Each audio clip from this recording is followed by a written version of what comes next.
we know whether ni fire si fire, noma si noma.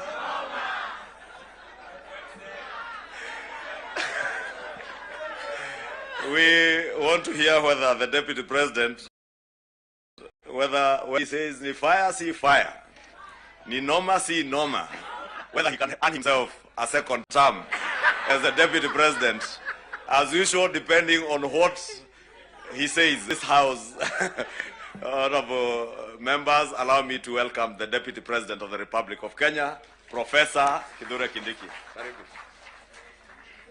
Thank you. I wanted the Leader of Majority to delay a bit because the Prime Minister stepped out, because I wanted to take the shortest time here, having seen what my predecessors have gone through.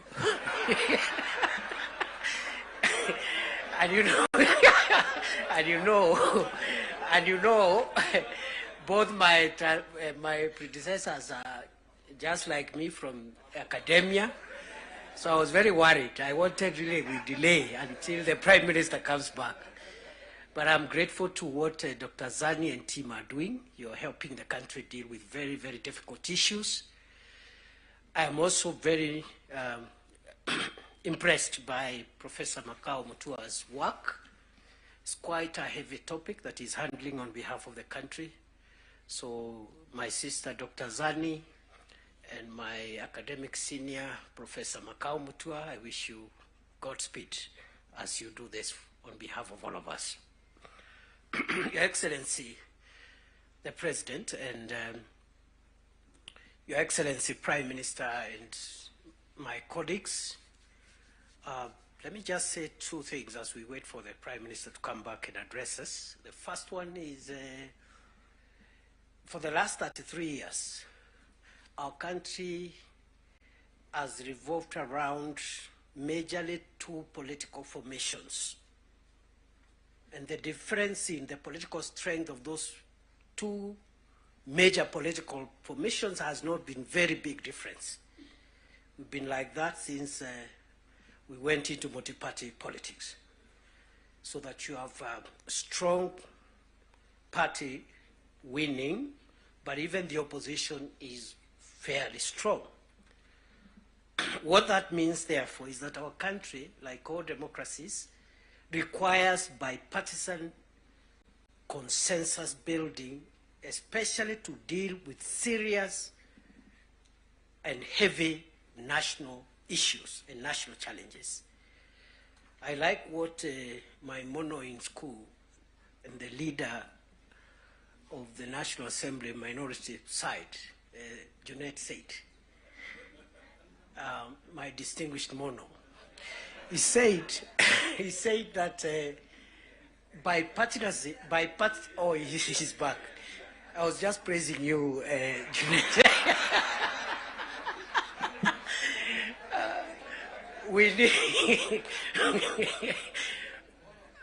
We need bipartisan efforts to heavily lift the serious national issues. You've seen them in the 10-point agenda. The fight against corruption, the fight against ethnic bias, the fight against all these vices. Without bipartisan efforts, no single side can be able to ever lift these national issues. So let us not underestimate what the leadership of the UDA through President Ruto, the leadership of ODM through His Excellency Raila Odinga has helped us to achieve as a nation. Because none of us alone would have enough political largesse to be able to even lift on some of the issues we are discussing here today. So we are in good space, and for that we must celebrate and acknowledge the visionary leadership of President William Ruto and the visionary leadership and statesmanship of our elder brother, the Honorable Raila Odinga. Going forward, those of us who are younger politicians, we should pick lessons from these two leaders. because there's a lot of excitement by many people who are in the political space, and they think leading the country or managing the country's affairs is a small issue. And some of the characters running up and down around, if they are given this nation to manage even for a day, the country will sink because they don't have enough wisdom and enough foresight to be able to manage the complex society that is Kenya. So, Prime Minister, we appreciate your leadership, your vision, and you've been able to show us, those of us who are younger politicians, that elections and politics should not undermine the collective interest, stability, and progress of our nation. You have helped us understand that individual ambitions to become whatever we want to become should not stand between us and our country's stability, progress, and sustainability. The last point I want to make now that we have reached where we wanted to reach is that, again, just to emphasize that I am happy to see again many political parties whose leadership is here, but although the NADCO and the 10-point agenda was introduced by the two largest parties, UDN and ODM, we have other allies who have joined us from both sides. And what this means is that the country is generally and gradually forming the national consensus that we are looking for. And therefore, for me, the lesson I pick, even looking at the leadership that has spoken here, Stewart Matzayo from Kilifi, Owen Baya from Kilifi, Junaid Mohammed from Migori, Migori and other places, and myself. Those who have felt that perhaps they need space to show their leadership skills, yet they feel their background, their religion,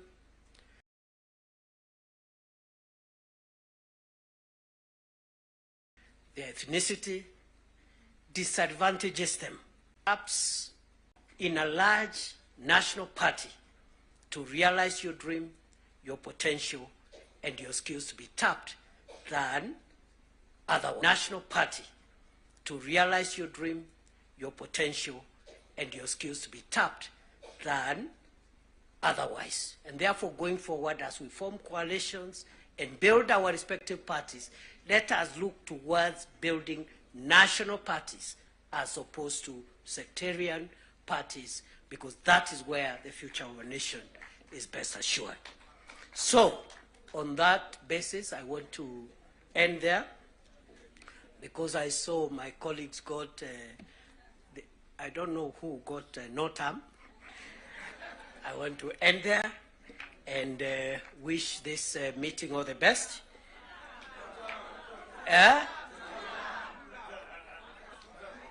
All right. Now, because our leaders are here, after the formal event is over, I'll remain behind. And then we'll also test a few slogans after that. With those many remarks, let me take this opportunity with a lot of respect to request our elder brother, our statesman, the leader of ODM, Your Excellency Raila Odinga, please come and address us. Wapi makofi ya baba jameni? Baba ni fire si fire.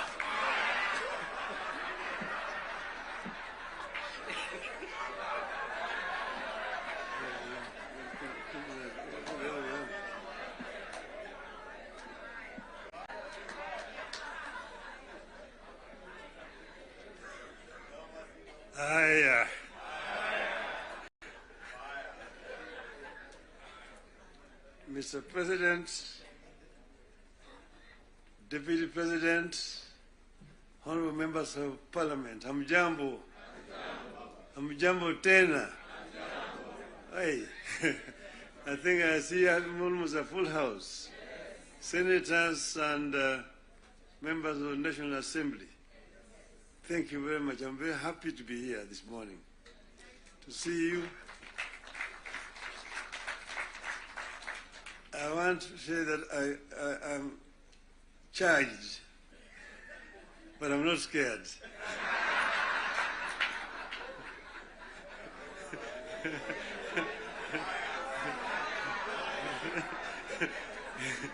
You know, I've been a member of Parliament for this constituency for 20 years. And I used to meet with members of Parliament. I was our Prime Minister. And every Wednesday was a Prime Minister's question time in Parliament. I used to be harassed a lot by members of Parliament. And that's why I'm not scared. But let me begin with saying protagonists. Just a year ago, we get together to chart a joint way forward for this country. How did we find ourselves together, and why are we here today? One, in life of a nation, there comes a time when danger knocks on the door. It happened in the U.S. during the Civil War as former Yugoslavia. Yugoslavia existed as a country between 1918 and 1992. Then it fell apart into several countries, including Croatia, Montenegro, Serbia, Slovenia, Bosnia, and Macedonia.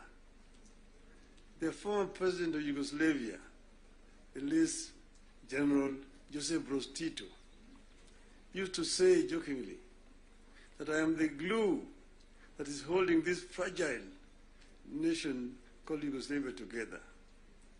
And if I depart this prophecy, that's happened today. There's no Yugoslavia. Closer to home here next door is Somalia. In 1991, we were here when Siad Barre was forced to run out into exile where he died. Look at Somalia today. So there are several examples that exist around the world. As leaders, we are supposed to scan the horizon, spot the danger, and act to subvert that danger. In 2024, that last year, we understood that the dark clouds that were gathering over Kenya could have been exciting, but they could also mark the end of Kenya. We decided that we came together to create an environment in which we can discuss our issues and differences as people of one nation. As you know, and as you know here, there are countries that cannot discuss their issues at home. In my life, I've attended many meetings in London, Paris, Istanbul, Washington, name it, where African leaders are issues they cannot discuss at home. Where Kenyan, that's shame.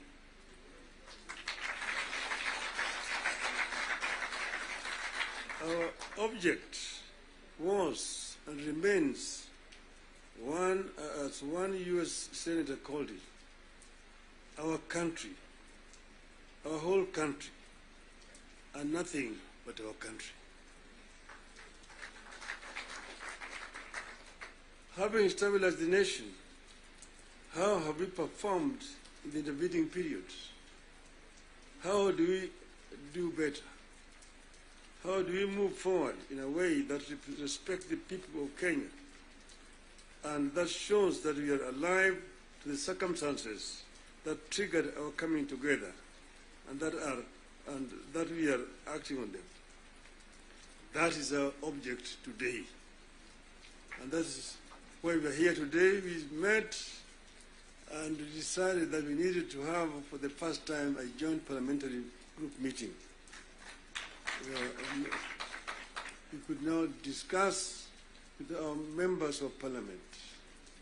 It's over 2 months ago, an opportunity to discuss in this very same place here with the members of the executive. They came here and actually came with a blueprint of the performance, what they had done up to that time, and what they were intended to continue doing going forward. And I was very candid with them in my discussions with them. And I told them where I thought they were not doing right and what I thought they should be doing rightly. So as always, I'm always very candid indeed.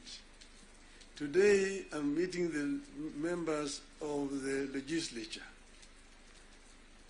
As you know, we have got 3 very important institutions: the executive, legislature, the judiciary. And I'm hoping that in not very far away from today, I will have opportunity to talk to the judiciary as well. So I'm going to be very candid with you people. To talk to you as a former member of parliament. Yes, the leader, Kimani Ichung'wah, referred to the constitution and told me the issues like NGF and and Senate oversight in the counties is in the constitution. I want him to cite to me the section of that constitution that he's referring to. Because as you know, I was very involved with the constitution, making constitution of this country. And at another time, I would want to bring Professor Yashpal Gai, who was the leader of that constitution making. And we went through very many issues.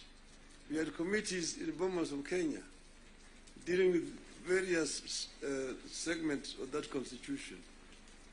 The executive was one. Legislature is another one. Judiciary is another one. Devolution, other committee. And devolution was very contentious because we had very many people who did not want the devolution because of what had happened at independence. As you know, we started with the devolved system government, Majimbo. The foundation of Majimbo was actually contentious because it was ethnic-based. The colonialists and the settlers had actually instilled fear in the people that over the bigger communities, the bigger tribes at that time, the Luos and the Kikuyus, will lord it over the smaller tribes. And the smaller tribes need to safeguard themselves by creating regions and powers so that they can be able to be protected. That was the basis of Majimbo. And it was a very lengthy discussion at Lancaster House. So KANU accepted Majimbo in London, but with the understanding that they would change it after the independence. So after independence, KANU actually started to frustrate Majimbo by not remitting funds to the regional governments. I want to refer you to the Hansard in the Bunge.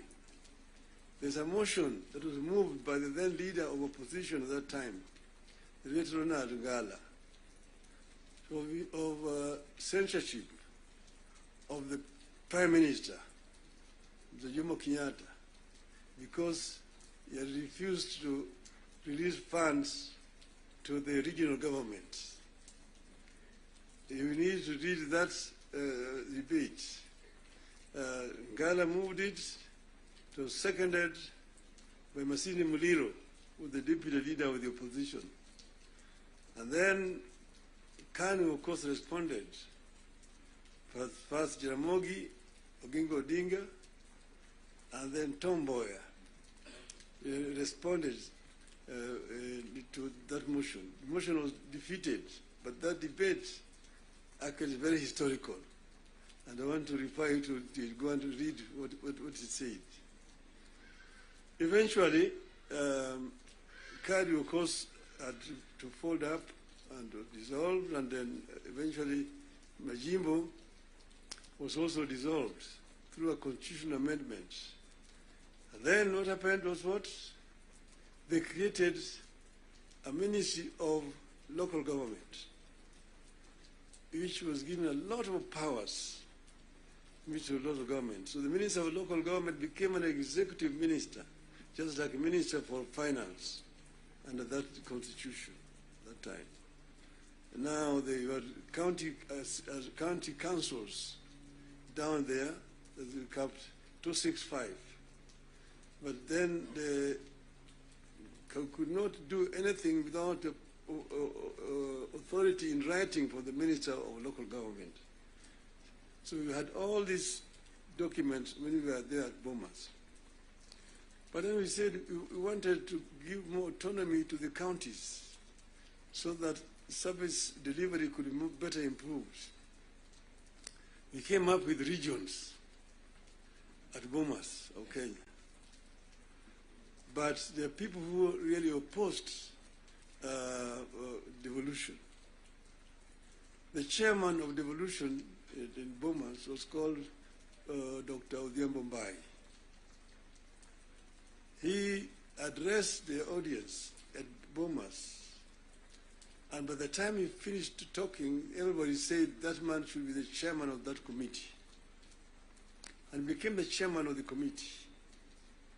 And he conducted the matter so well and so effectively that he became a marked person. What did they do to him? In broad daylight, around 11 o'clock, on Ngong Road there, off Ngong Road, in his residence, they sent assassins. And in the presence of his children, they shot him and killed him. The assassins of Mumbai were arrested. Eventually, they were released. So I just want you to know that the revolution has got very many people and very powerful people in this country today. Then, after that, because you know that ODM is a product of constitution making. And one of the founding members of ODM is sitting here with you. The other one is the former president, who is a member, and quite a number. We are going to have the 20 years of ODM in October, and all the founding members are going to be invited.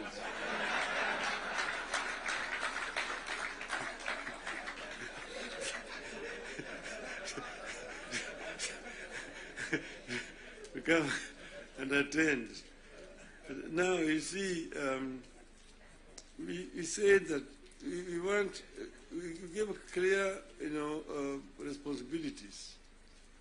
The executive, the legislature, and the judiciary. And the legislature is supposed to make laws that the executive uses to run the country. And the judiciary is then there to ensure that in implementation of these laws, the executive is not overreaching or violating the law of the Constitution. But then, so the work of Parliament is representation, legislation, and oversight. Very clear, it's written there in the Constitution.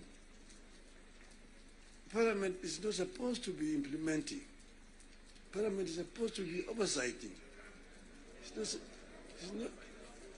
It's not oversighting. And secondly, there is only two levels of devolution. There's, national and one level, county. Constituency is not an element of devolution. Devolution remains at the county. Down there, the constituency, the county government does implementation of the projects. I'm saying, correct.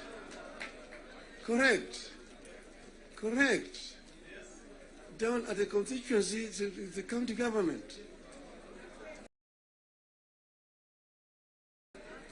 By the national government is supposed to do national projects, and we go down there. And there are functions which are clearly been assigned, functions which have been clearly been assigned to the national government. I will tell you, your legislatures, and a very famous English politician said that I may not agree with what you have to say, but I shall not defend unto death your right to say it. So listen to me. Let me say it. And then you'll have a chance to come and respond. So I'm telling you, I know that sometimes the truth is very bitter. I was there, and we discussed with the Karue when he was moving around to bring the CDF.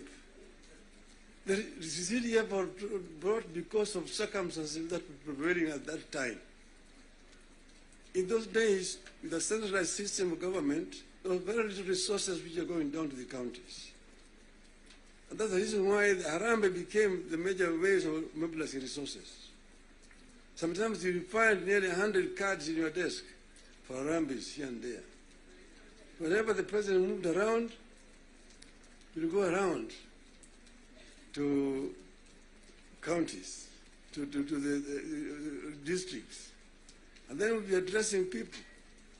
People will come up to tell them their problems. Mtukufu Rais, hapa kwetu barabara ni mbaya sana, haipitiki, mvua ikinyesha kuna matope, barabara haipitiki.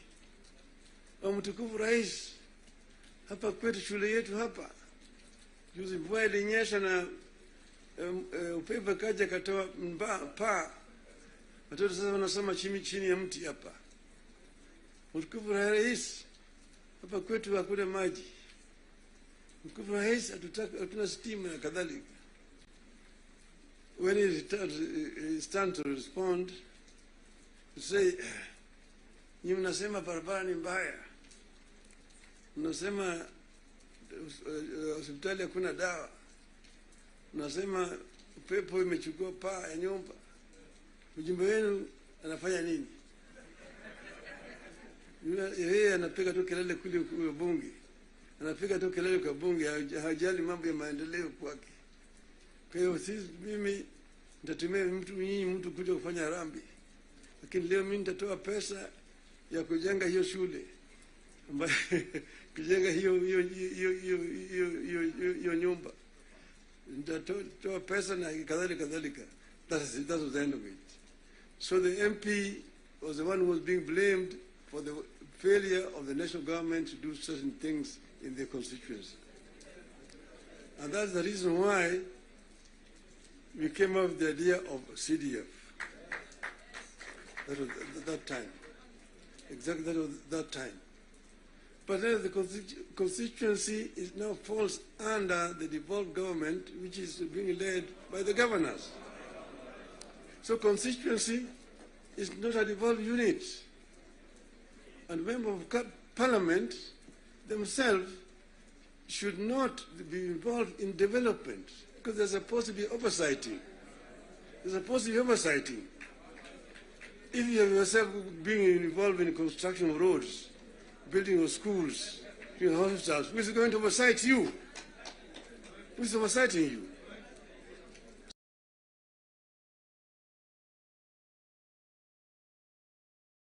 So, Mr.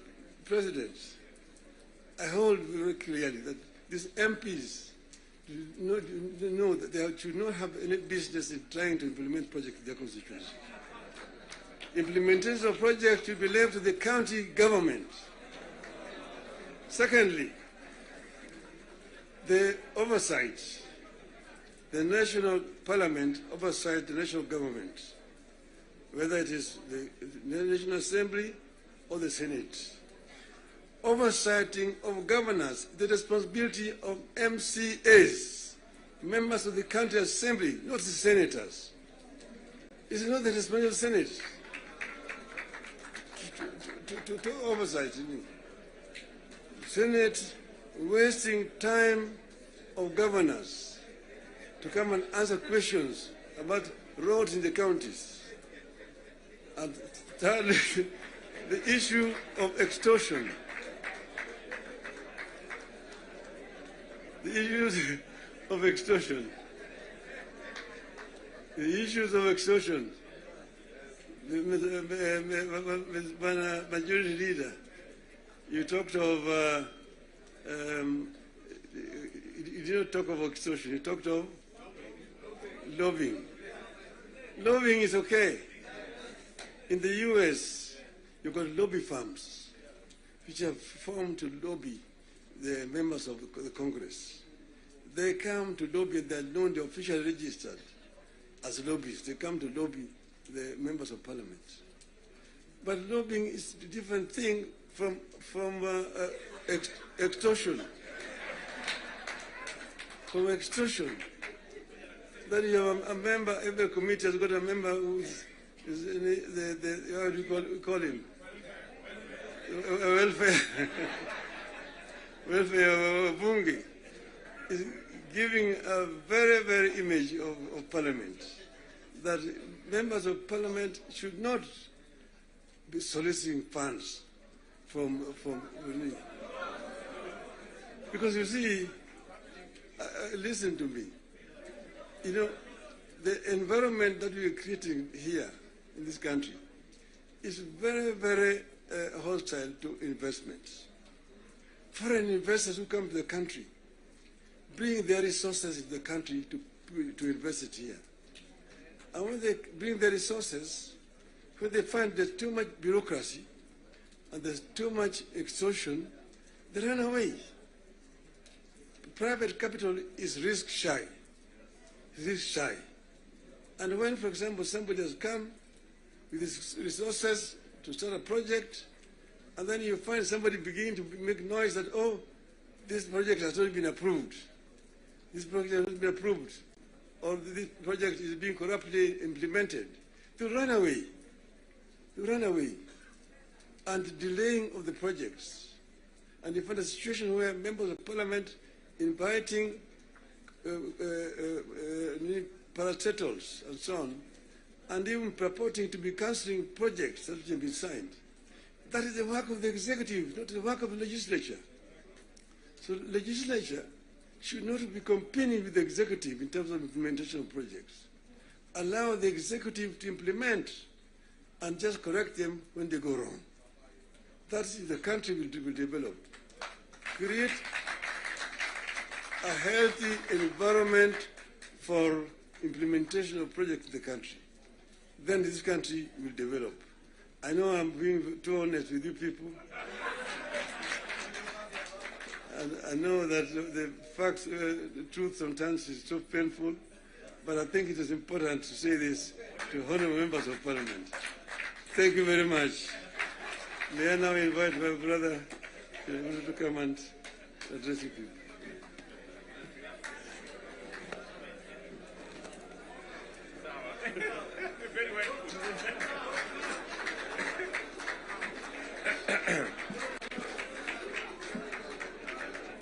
Thank you very much, the Right Honorable Prime Minister Raila Odinga.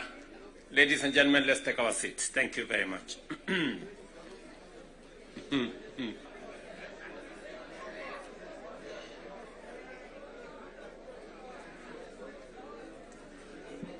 Now, honorable members,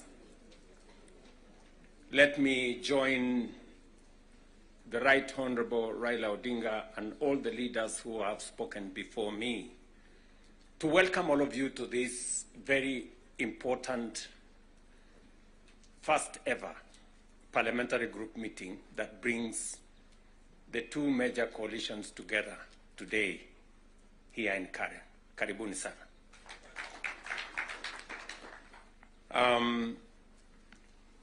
The Right Honorable Raila Odinga has given us the context of why we are meeting here. I really would want to add not so much, because he has ably contextualized why we are meeting here today. That we have a nation to look after and we have a nation to protect, and there are options that are available to us, and I think we chose to protect the nation called Kenya by our coming together. And so I want to commend both the Right Honorable Raila Odinga and the ODM party, my former party, for standing up to be counted when the country needed leaders to stand up for Kenya.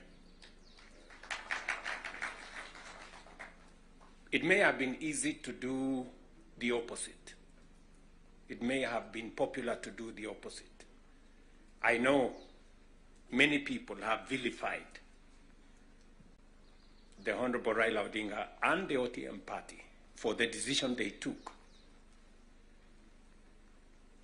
to stand for Kenya when there was need to do so.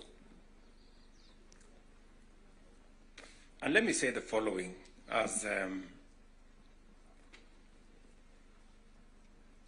the President of Kenya today. We have come from very far as a nation.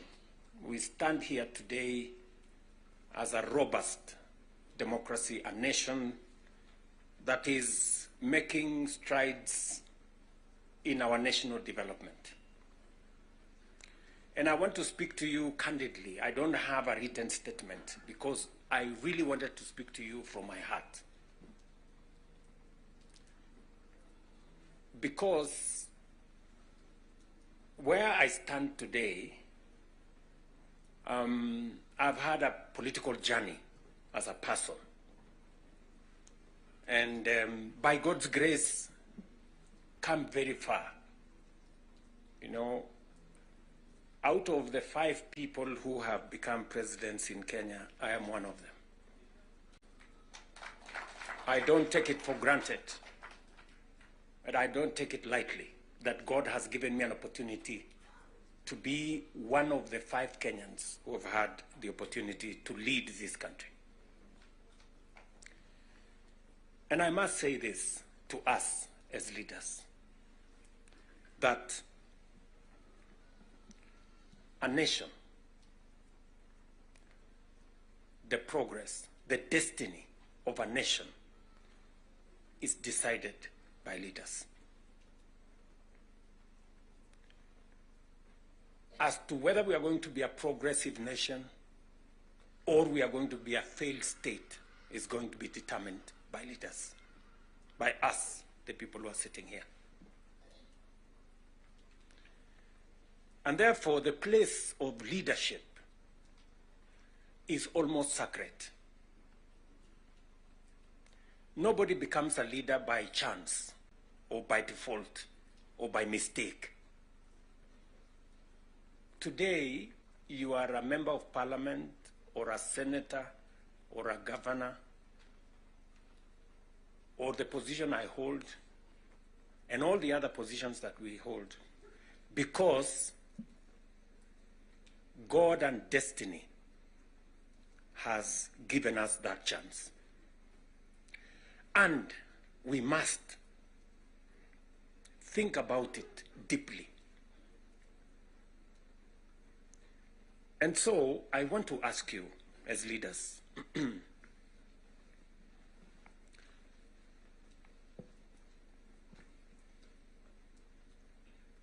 Honorable Prime Minister has given us a history of countries. I will add to that list 2 countries.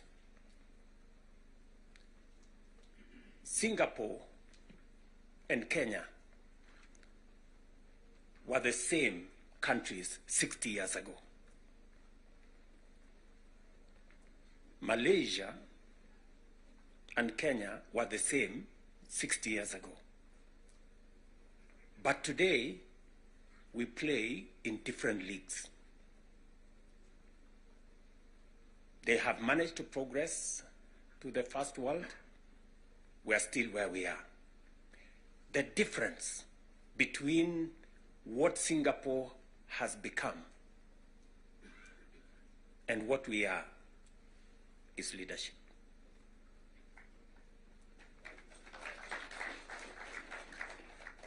And that is the place, ladies and gentlemen, we occupy today. So that you understand the importance, the sacred position you hold as a leader. Sometimes people want to ask, how do people who live in different houses, they have their own lives to pursue, but they wake up one morning on an election day and they go one after the other to 10,000, to 20,000, to 50,000 and elect you? You are not special. But it is a moment that God has given us as leaders. And therefore, we must do whatever we are doing, knowing very well that we have a heavy, almost sacred responsibility to the people we lead and to the nation of Kenya.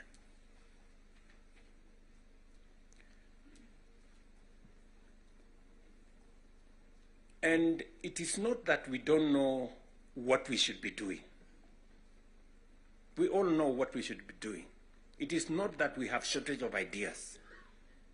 It is not that we have shortage of what we need to do. In fact, I dare say we have some of the very best ideas. We have very good manifestos all the time. And in fact, if you look at, and I keep referring to this, if you look at the manifesto of Kenya Kwanza and the manifesto of Azimio, the difference is hardly 20-30%, 70%. We share what we think should be fixed in Kenya. But politics somehow has taken our country hostage, that we cannot do what we all know we should do.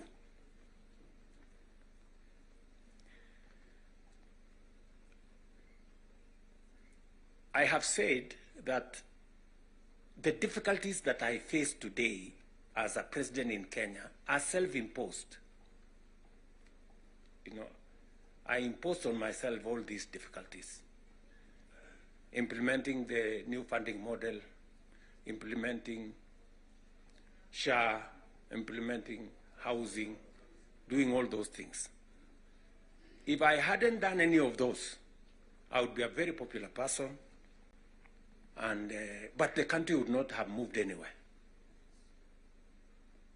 I am confident that if Raila had become president, he would be doing what I'm doing. Yes. He would be implementing SHA. He would be implementing housing. He would be doing reform in the education. He would be doing reform in agriculture. I know that for a fact because I have been in his school of leadership. That's the correct position. And he would be as unpopular or as he'd be having the same difficulties that I have today. But these are necessary for Kenya to change. Friends, we cannot change the country otherwise. And that is why he has the courage to stand here and tell you, let us stop the extortion. Yes. Very few leaders can stand here and tell you to stop the extortion that is going on in Parliament. I'm telling you the truth. Very few leaders. Because we like making peace with mediocrity. Or, and trying to explain things that we shouldn't be explaining. Now let me ask you, friends, we are all friends here. Yeah, we are one team, or so I guess. This fellow who is called chairman of welfare in committees, what is their job? What is their job? Extortion, that's it. And that is what Prime Minister is saying.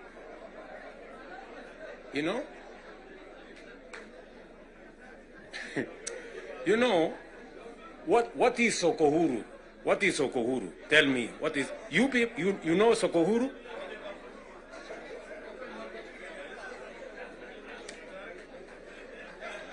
So, let me tell you.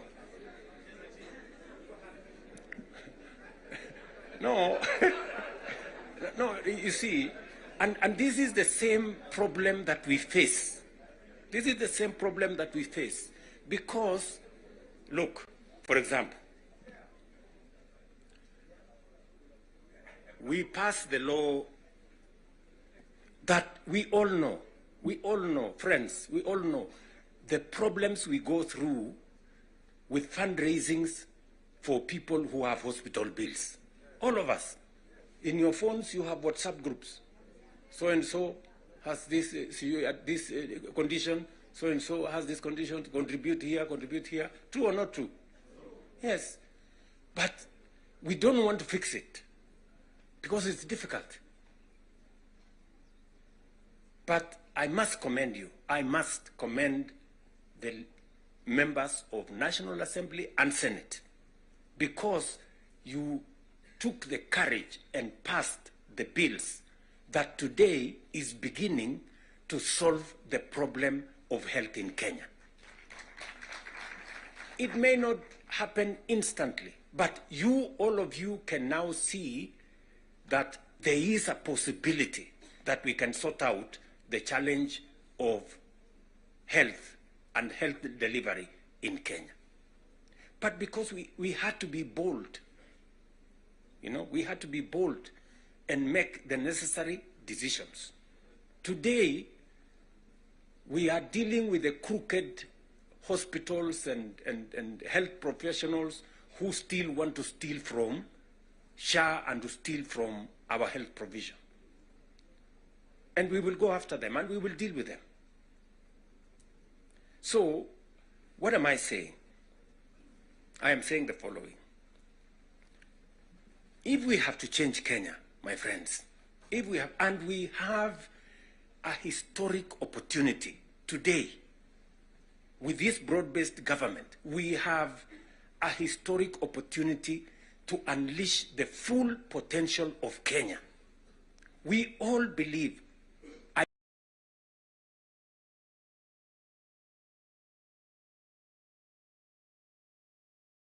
do, that Kenya is a very great country, this country of ours. There is absolutely no reason why Kenya is not like Singapore. We have what it takes. Let me repeat, we have what it takes to measure up to the countries in the first world. Yes, we do. Yes, we do. But we are playing in the wrong league because leadership, me and you, are refusing to stand up to what this country needs. I really want to persuade you guys. I really want to persuade you friends. Yeah?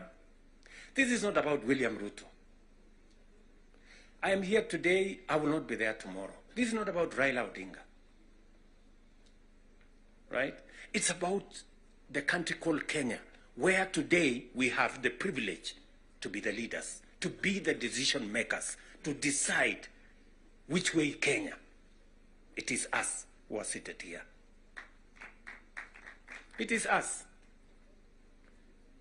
And we have the historic opportunity to make this country what we have always wanted it to be, but it has not been. As I have said, the same way Raila Odinga can stand here and tell you we must stop the wrongs, I have also said that I am ready to pay whatever price to make this country change. Yes, we must change this nation, and we can do it. Look, housing was part of our conversation for the last 30 years. Yes, we've always talked about housing and how important it is and how it is going to create jobs.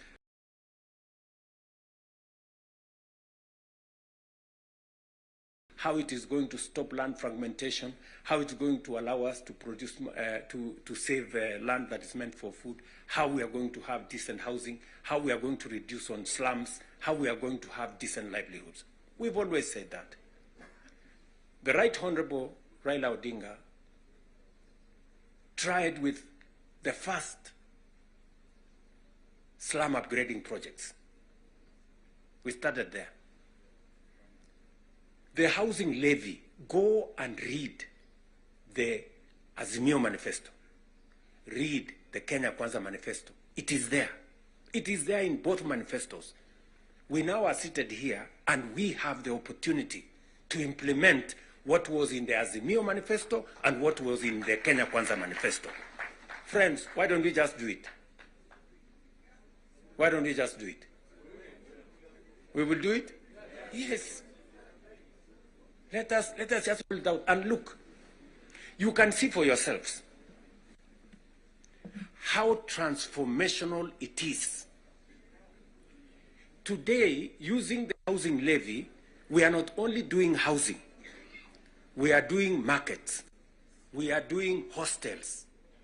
And I promise you, what you see in Mukuru, what you see in Kisumu, because I have been there with Baba here, what you see in Eldoret, what you see in Nakuru, what you see in Kiambu here, what you see in almost every part of Kenya, is just housing implemented for 2 years. And you can already see the kind of impact it is having, the number of jobs it is creating, the way it is bringing change in our towns and cities. Friends, if we were to do this for 10 years, if we were to do this for 20 years, and this is a project that has been delayed, we are supposed to have done this 30 years ago. Tell me, if housing was implemented 30 years ago, how Kenya would be looking today. We wouldn't be different from Singapore. We may have started late, but we now have a chance to do it. I want to ask you, I want to request you for us to come together. And we are not coming together so that any one of us can get anything. We are coming together so that we can transform this country. And it is possible in our lifetime to change Kenya. In our lifetime. We now have maybe 320, 350,000 young people working in that space. We could double that to 700 in the next 2-3 months. We could scale up that to 1 million by next year. And we can energize the transformation of our country. That is why we are sitting here. That is why Baba and I have called this PG. Baba has told you we are here for Kenya.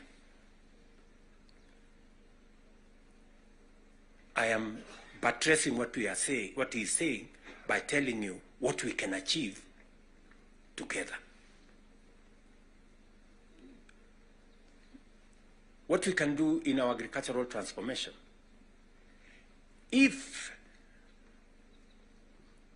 it was not for the broad-based, for example, we wouldn't have had the kind of change that is required in our sugar sector.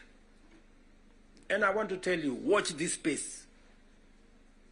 In just 2 or maximum 3 years, Kenya will be a net exporter of sugar. Just 2 or 3 years. This country, which perennially we have been looking for safeguards from COMESA. Every year, we are looking for safeguards from COMESA. We are spending public money to go and pay for sugar, to go and pay for farmers, to go and pay for workers who don't work for government, just because we couldn't bite the bullet and tell the crooks there to get out. Now we have told them to leave. And I want to promise you, I want you to hold me to it. We are going to change the sugar sector. We are going to change the coffee sector. You have already seen what is going on in coffee. There is still a little bit of pushback, but we will deal with it. And on and on and on, and we can transform our whole agricultural sector. Just the little interventions that we have done standing together. You people in Parliament making sure that we are subsidizing production. And I must commend, Parliament has always provided money for us to support the production of the country, either through fertilizer or seeds or other interventions when we have brought it to Parliament. So you're part of the making of the history of our nation. Just imagine we have reduced the imports of maize, for example, by 70%. Reduce the imports of sugar by 70%. And we can make that progress if we are focused on where we want to go. And that is the reason why we have to make the decisions that we have made work. It is the reason why Baba and I have appointed Agnes Zani and her team, so that what brought us together, we don't forget. The 10-point agenda that we have signed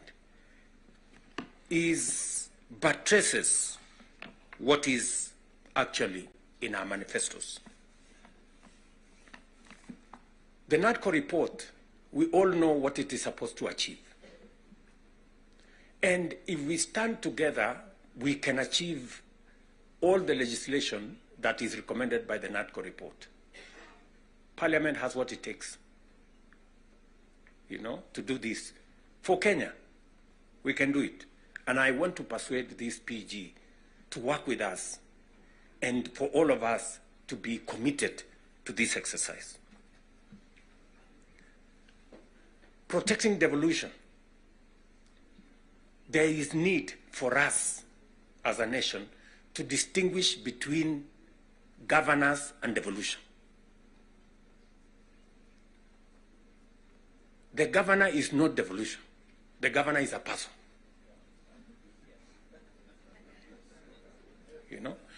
Devolution is about the people. It is not about the governor. And we can deal with the governor without disrupting devolution, if there is need to. But what is sacrosanct, what is constitutional, is that we must get local people, development, to be at a local level as much as is practically possible. I agree with the Right Honorable Raila Odinga, because I was in Parliament when NGCDF was passed. And the principle was right, because there wasn't any meaningful resources getting to the grassroots. And the big push for devolution in the constitution-making process was 3 principles: making sure that resources get to the grassroots, making sure that there is representation at the grassroots, and making sure that accountability. 3 principles. 1. Making sure that resources get to the grassroots. 2. Making sure that there is representation at the grassroots. And making sure that there is representation at the grassroots. And making sure that there is accountability. 3. Principles. 1. Making sure that resources get to the grassroots. 2. Making sure that there is representation at the grassroots. And making sure that accountability. is also at the grassroots. So we need a conversation. You know, there are legitimate concerns on how resources are being spent at the counties. There is. We cannot also run away. There is legitimate concern. Let me ask, for example, the latest Sokohuru in the Senate.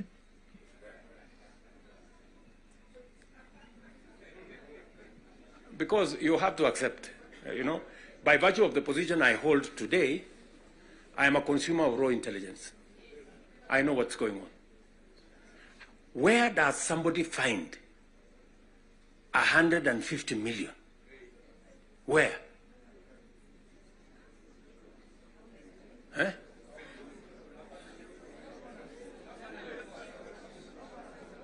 Is that his money? That is money that belongs to the county. Is that correct or not correct? Yes. Let me ask you, members of parliament who are seated here. Do you, for example, know, do you, for example, know that a few members of your committee collected 10 million shillings so that you could pass that law on anti-money laundering? Did you get the money? No.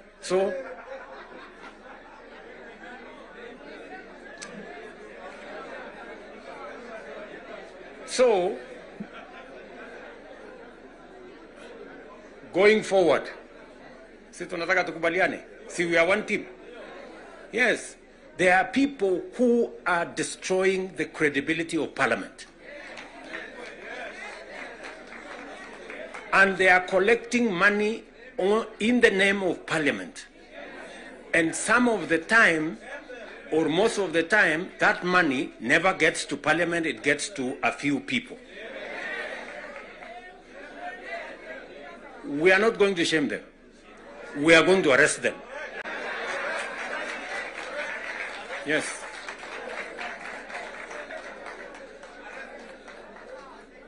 Do we agree? Do we agree? Yes, whoever is giving and whoever is being given and whoever is doing whatever it is, we sort them out. Because the reality, friends, the reality is that there is a problem. And we all know here, tukitaka tu kusema ukweli, there is a problem. And unless we sort it out, we are going to destroy our nation. We are going to destroy this nation unless we sort it out. And we must be as candid to ourselves here as we are candid in implementing what is transformational for Kenya. Tunaelewana? Now, let me say this. We must make sure that we get resources to the grassroots, but we also must make sure that the resources that get to the grassroots is used for the people, not other ways. And so we must do for the national government as well. In our 10-point agenda, we have discussed about the young people of our nation and how we need to protect their livelihoods. I want to ask the leadership seated here today, members, I want to persuade you. We have a robust program. We have, I think, close to 8 or 9 different programs targeting our young people and how we can meaningfully engage them in employment and other interventions that benefit the young people of our nation. I will say this. We spend close to 650 billion shillings every year in education, making sure that our young people go through primary school, ECD, primary school, junior school, secondary school, TVETs, and universities. We must equally have clarity in how these 650 billion shillings we spend every year, at the end of the day, how do we recover that money by making sure that our young people become a resource for the development of our nation instead of being a problem to our nation? We must do that. And there are 6, 7 interventions that have gone through Parliament. Housing is one of them. Export of labor is another one. Digital jobs, and every member of Parliament here, especially of the National Assembly, you have resources to do ICT hubs. I remember discussing with Sirma there, chairman of NGCDF. I remember discussing with Kiarie, the chairman of ICT. And if there are any issues that concern, sometimes maybe we have a problem with resources, Mbadi is here. He knows that if there are resources that needs to be made available, it's for us to provide interventions for young people to get an opportunity to work. You know very well that we can create hundreds of thousands of jobs in the digital space. You are aware of what we are doing in Nyota. You are aware of what we are doing in KJet. And if you don't, we should be able to explain to you so that you become part of the people, because you speak to hundreds of thousands of people every weekend, every day, as you go about your responsibilities, how they can tap into these opportunities and create livelihoods for the young people of our country so that they too can make a contribution towards making Kenya what we all want it to be. And I can continue, and I can continue on all the other aspects that we have worked on. We agreed that we must have a conversation on national debt because it has the potential to threaten our development. It is the reason why my good friend Mbadi and I have been in many different places, and we have done the most that we could to contain the issue of debt. We have gone out of our way to look for alternative sources of funding so that we don't always go to borrow. We have gone the route of securitization. We've gone the route of private-public partnerships. You know very well that we will be starting the construction of the road all the way to Mau Summit from here, Ironi. We are not going to be spending any debt money from government. The road is going to be built on private-public partnership. You know very well that we are going to begin the railway going all the way from Naivasha to Kisumu all the way to Malaba. We are not going to be spending money from debt like we did with the first section of the railway. We are going to be using public-private partnership to do that road. And many others that we have, we are thinking outside the box so that we can craft alternative mechanisms of delivering on public infrastructure or public goods without necessarily endangering the country with national debt. So we are working at it. It is part of the recommendation of the 10-point agenda that we must deal with. And we are seized with that matter. We will be giving, Mbadi and company will be giving a report to Zani's committee on what practical steps are we making to respond to the issues in the 10-point agenda. What are we doing about the young people? We will be able to tell Zani and the PG should be there to monitor what we are doing so that we not only do it for us, but we also do it for the people that we represent. And finally, because I do not want to belabor the point, I said we have a historic opportunity it is not always that protagonists come together to look at the greater interests of the country. But God has given us this opportunity. And I must commend Baba here, because very few leaders have the courage and the mettle to withstand criticism and stand for the nation. Very few people.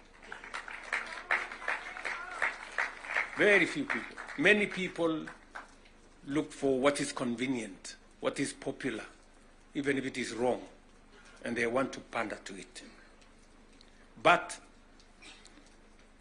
when a nation's destiny is at stake, you need statesmen, you need people who have the courage to put Kenya first and everything else secondary. So, what am I saying in conclusion? I am saying Zani and team have a job to do. They will be briefing Right Honorable Raila Odinga and myself on what needs to be done. We will be able then to guide what will be happening, what the executive need to do, what the legislature, the role the legislature need to play, and the role others may need to play. And as we do that, we will need another opportunity to be granular. Today was the first occasion for us to deal with this. But down the road, we need to bring the members of the executive, at least the ministers, to come so that we can have a meeting of minds between the executive and the legislature on matters that are of national importance. Further down the road, we may need that engagement.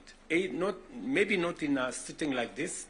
Maybe we can organize a retreat for 2 or 3 days so that the questions I see members of parliament asking